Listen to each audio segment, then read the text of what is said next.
Johnny master గారి సతీమణి అసలు ఆ ఇంటర్వ్యూ చూస్తూ ఉంటే ఎవ్వరికి కూడా కన్నీళ్ళు అనేది చెమ్మగిలక. మాస్టర్కి పవన్ కళ్యాణ్కి ఎటువంటి సంబంధం? కళ్యాణ్ గారి గురించి జానీ మాస్టర్ ఏం చెప్పిండు ఆ వీడియో నేను చూసినప్పుడు నాకైతే మాత్రం కళ్ళల్లో నీళ్ళు కాదు. అసలు ఎక్స్పెక్ట్ చేయాలి అంత కదా, నా కళ్ళలో నీళ్ళు చూడొద్దని చెప్పావు కదా, అందుకు నేను కన్నీళ్ళు పెట్టుకోవట్లేదు, నాకు ఏడవాలని ఉంది.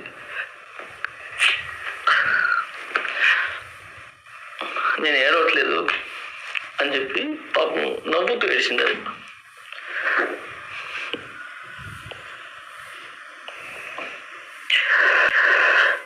అందరికీ నమస్కారం అండి. కొత్త సంవత్సరం వచ్చింది.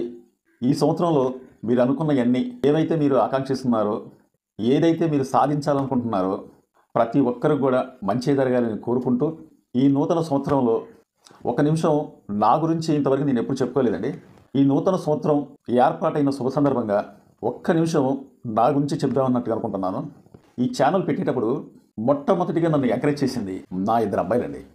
ఎందుకంటే వాళ్ళే కానీ ఎంకరేజ్ కానీ చేయకపోతే ఈ రోజున మీ ముందు నిలబడి ఈ విధంగా మాట్లాడేవాని కాదు, నాకు తెలిసిన ఇన్ఫర్మేషన్ కూడా మీకు చెప్పేవాడిని కూడా కాదు. వాళ్ళు ఒకటే మాట్లాడరు, డాడీ నీకున్న పరిజ్ఞానం బట్టి రాజకీయాల గురించి అయితేనే, సినిమాల గురించి అయితేనే, ఎక్కడెక్కడ ఏం జరుగుతూ ఉంటుందో నువ్వు ఎక్కువ గమనిస్తూ ఉంటావు కాబట్టి యూట్యూబ్ ఛానల్ అనేది ఒకటి పెడితే నీకున్న ఇన్ఫర్మేషన్ అనేది నీకు తెలిసినంతలో నువ్వు చెప్తే బాగుంటుంది డాడీ అని చెప్పి నా ఇద్దరు అబ్బాయిలు ఎంకరేజ్ చేయడం వల్ల ఈరోజు నీ ఛానల్ పెట్టాల్సి వచ్చిందండి. అలాగే మీరు ఇంకా కొద్దిగా మీరు నా ఛానల్ని ఆదరించినట్లయితే నేను ఇట్లాంటి ఎన్నో మంచి వీడియోలు తేవడానికి ప్రయత్నిస్తూ ఉంటాను. సో నెక్స్ట్ ఇప్పుడు మనం వీడియోలోకి వెళ్ళిపోదామండి. నేను మధ్యలో జానీ మాస్టర్ గారి సతీమణి ఇద్దరు ఇంటర్వ్యూ అనేది జరిగిందండి. అసలు ఆ ఇంటర్వ్యూ చూస్తూ ఉంటే ఎవ్వరికి కూడా కన్నీళ్ళు అనేది చెమ్మగిలక మాందండి.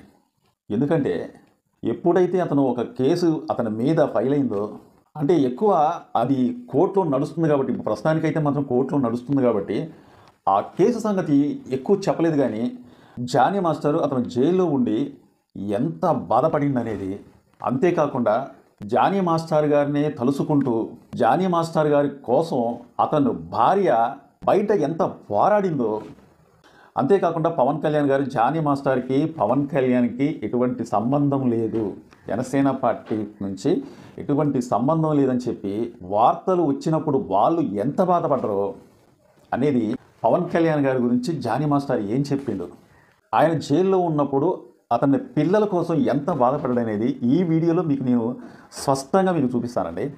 ఎందుకంటే ఈ వీడియో మాత్రం కొద్దిగా ఓపికతోని అతను ఎంత బాధపడిందనేది విన్నట్లయితే చివరి వరకు చూడటానికి ప్రయత్నించండి. ఎందుకంటున్నానంటే ఆ వీడియో నేను చూసినప్పుడు నాకైతే మాత్రం కళ్ళల్లో నీళ్ళు గారిపోయిందండి. ఎందుకంటే వాళ్ళిద్దరు దంపతులు అప్పుడు జరిగిన సంఘటనలు గుర్తు తెచ్చుకుంటూ కన్నీళ్ళు కాచేశారు. ఒకసారి చూడండి ఈ వీడియో. బేసిక్లీ ఫస్ట్ నేను బయటికి రాగానే నా పిల్లలు వచ్చి హగ్ చేసుకున్నారు కదా, అప్పుడు చాలా బాధ వేసింది. నా కూతురు, నేను అసలు ఎక్స్పెక్ట్ చేయలేదు సిరాజ్ ఏడుస్తాడు అని, వాడు వచ్చి ఎగిరి గంతేసి పట్టుకొని ఫుల్ ఏడుస్తున్నాడు. నేను అసలు ఎక్స్పెక్ట్ చేయలే, అంటే నా మీద వాడికి అంత ప్రేమ ఉందని ఎప్పుడు ఎక్స్పెక్ట్ చేయలే. ఈ పిల్ల నవ్వుతుంది, నేను ఈ పిల్ల గురించి బాగా బాధపడేవాడిని. ఇదేంటి ఏడవట్లేదు, ఇది ఎందుకు పాపం ఏడుస్తుంటేనేమో వితౌట్ నేను లేకుండా 24 గంటలు నేను ఎక్కడ ఫోన్, రోజుకి ఎన్నిసార్లు ఫోన్ చేస్తుందో నాకు. అలాంటిది తను ఏడవకపోతే నేను సైలెంట్గా ఉన్నాను. దాని తర్వాత పిలిచింది, చెవులో చెప్పింది, డాడీ నేను ఏడవట్లేదు అని చెప్పి నువ్వు ఫీల్ అవుతున్నావు తెచ్చి, ఏంటన్నా అలా ఏం లేదు నన్ను హ్యాపీగా ఉన్నావు కదా అంటే, లేదు డాడీ నువ్వు ఒకసారి కూర్చొని నన్ను ఆలియా అంటే ఎప్పుడు హ్యాపీనెస్లే ఉండాలి, ఏడవకూడదు, ఎన్ని బాధలు వచ్చినా ఏడవకూడదు అని చెప్పావు కదా, నా కళ్ళలో నీళ్ళు చూడొద్దు అని చెప్పావు కదా, అందుకు నేను కన్నీళ్ళు పెట్టుకోవట్లేదు, నాకు ఏడవాలని ఉంది.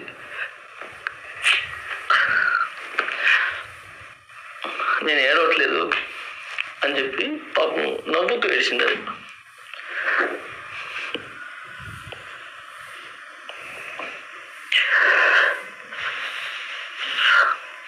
అంటే ఎప్పుడు కూడా ఇలాంటి ఫేస్ చూడలేదు కదా, సో సడన్ గా అన్ని ఒక్కసారిగా మీద పడిపోయినట్టు అనిపించేసింది. నాకు తెలిసింది కూడా బాగా కష్టపడతాం.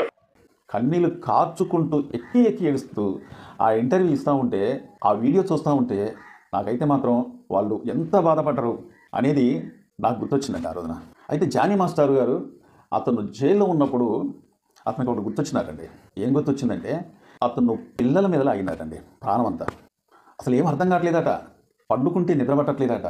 నేను ఎప్పుడైనా నా పిల్లల్ని ఒక పక్క ఒకరు ఇంకో పక్క ఇంకొకరు ఇద్దరిని కూడా పండుకున్నప్పుడు ఈ చేతుల మీద పండేసుకునే వాళ్ళటండి. తన ఇద్దరి పిల్లల్ని కూడా చేతుల మీద పండేసుకొని అతను నిద్రపోయేవాడట. కానీ జైల్లో ఉన్నప్పుడు అతనికి ఏం అర్థం కావట్లేదట.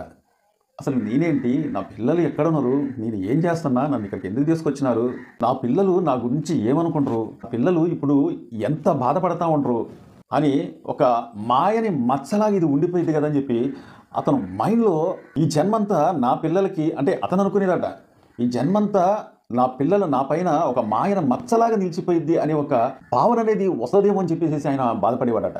అయితే ఆ ఇంటర్వ్యూ చేసే వ్యక్తి జానీ మాస్టర్ని, అలాగే జానీ మాస్టర్ గారి సతీమణిని పవన్ కళ్యాణ్ గారి గురించి ఒక మాట అడిగిందండి.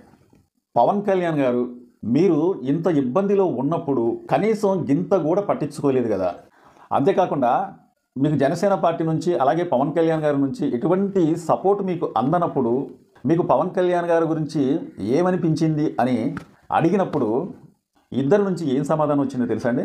ఫస్ట్ జానీ మాస్టర్ సతీమణి ఏమందంటే, అంటే జానీ మాస్టర్కి ఇటు జనసేన పార్టీకి ఏ సంబంధం లేదు అన్నట్టుగా వార్తలు రావటం వల్ల నాకైతే మాత్రం కొంతవరకు అయితే మాత్రం బాధ కలిగింది. కానీ అరే, నా భర్త ఎలక్షన్ టైంలో ఆంధ్రప్రదేశ్కి వెళ్ళి ప్రచారం చేసి అంత ఇదిగా ప్రచారం చేసినా కానీ నాకేంటి పార్టీ నుంచి గింత కూడా సపోర్ట్ అనేది రాలేదు, ఏంటిది, నాకెవరు సపోర్ట్ చేస్తారు, కనీసం పార్టీ నుంచి సపోర్ట్ రాలేదు, అటు పవన్ కళ్యాణ్ గారి నుంచి కూడా సపోర్ట్ అనేది రాకపోతే ఎట్లాగా అని చెప్పి నాకు కొంత అయితే మాత్రం కొద్దిగా బాధ అయితే కలిగింది. కానీ వెంటనే ఇద్దరు దంపతులు ఏమన్నారంటే, అవునండి, నేను జనసేన పార్టీ అధినేతనైనా పవన్ కళ్యాణ్ గారి స్థానంలో ఒకవేళ నేనున్నా, నేను కూడా ఒక ప్రజానాయకుడిగా ప్రజల్లో మమేకమవు తిరుగుతున్న ఒక నాయకుడిగా 10 మందికి నేను సమాధానం చెప్పాలి కాబట్టి నా పార్టీలోనే ఎవరైనా వ్యక్తులు ఆ విధంగా చేసినట్లయితే కరెక్ట్గా నేను కూడా అదే విధంగా స్పందిస్తానని చెప్పిందండి జానీ మాస్టర్.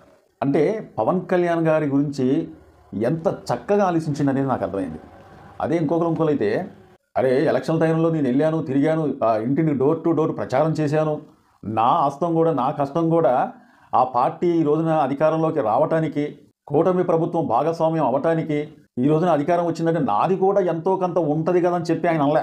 అతను ఆ విధంగా సమాధానం చెప్పి పవన్ కళ్యాణ్ గారికి, అది ఆ స్థానంలో నేనున్నా సరే అతని పార్టీలో ఉన్న వాళ్ళు ఎవరైనా తప్పు చేసినట్లయితే వెనకాలేసుకొని వచ్చేదానికన్నా వాళ్ళు ఏ మచ్చ లేకుండా వచ్చినప్పుడే, ఎటువంటి ఎలిగేషన్ అనేది లేకుండా ఉన్నప్పుడే మన పార్టీగా భావించుకుంటాము అనే ఒక మెసేజ్ పంపించినట్టుగా జానీ మాస్టర్ భార్య మాట్లాడింది. అంటే పవన్ కళ్యాణ్ గారి మీద అంత ప్రేమ అన్నమాట జానీ మాస్టర్కి. అదేవిధంగా పవన్ కళ్యాణ్తో పాటు రామ్ చరణ్ తేజ గారి గురించి కూడా మాట్లాడాడు. ఎందుకంటే రామ్ చరణ్ తేజని వీళ్ళిద్దరిని కూడా నాకు ఒక దేవుళ్ళ లాంటి వాళ్ళని చెప్పి చాలాసార్లు చెప్పిండు ఆయన. జానీ మాస్టర్ గారి భార్య గర్భిణితో ఉన్నప్పుడు ఆమె డెలివరీ అవ్వటానికి ఎంతో ఇబ్బంది పడ్డాడు జానీ మాస్టర్ గారు. ఆ టైంలో జానీ మాస్టర్ని ఆదుకుంది, అతని దగ్గర కనీసం హాస్పిటల్గా తీసుకెళ్ళి అతని భార్యకి డెలివరీ చేయించేంత డబ్బులు కూడా లేని టైంలో రామ్ చరణ్ ఉపాసన, ఆ టైంలో జానీ మాస్టర్ గారి భార్య డెలివరీకి ఇబ్బంది అవుతూ ఉంటే ఇటు డబ్బులు లేని టైంలో ఫోన్ చేసి అపోలో హాస్పిటల్కి పంపించి మరీ తల్లి బిడ్డతోని క్షేమంగా వాళ్ళు డెలివరీ చేసి పంపించారండి జానీ మాస్టర్ గారి డబ్బులు లేని టైంలో. కానీ జానీ మాస్టర్ గారితోనే 300 రూపాయలు మాత్రమే కట్టించుకున్నారట. ఆ 300 రూపాయలైనా ఎందుకని అడిగినప్పుడు జానీ మాస్టర్ గారు ఏం చెప్పారంటే, కనీసం నా కష్టపడ్డ సొమ్ముతోని కొంతలో కొంతైనా కానీ నా భార్యని నేను ఆదుకున్నానని ఒక ఫీలింగ్ రావడానికట. అందుకని ఆ టైంలో అంత ఆపదలో ఉన్నప్పుడు జానీ మాస్టర్ని ఆదుకున్నారు కాబట్టి. కానీ ఆ కుటుంబ సభ్యులు నాకు చాలా బాగా నచ్చారు. ఎందుకంటే ఒక్కరి మీద ఒక్కరికున్న ప్రేమ అసంటది. పిల్లల మీద, భార్య మీద భర్తకి, భర్త మీద భార్యకి, కుటుంబ సభ్యులందరి మీద ఒకరి మీద ఒకరికి ఉన్నంత ప్రేమ నాకు చాలా బాగా నచ్చిందండి. సో ఇదండి జానీ మాస్టర్ గారి గురించి ఏం చెప్పాలో నేను చూసింది స్పష్టంగా మీకు చెప్పానని అనుకుంటున్నాను. మీరందరూ కూడా నాకు సపోర్ట్ చేయండి.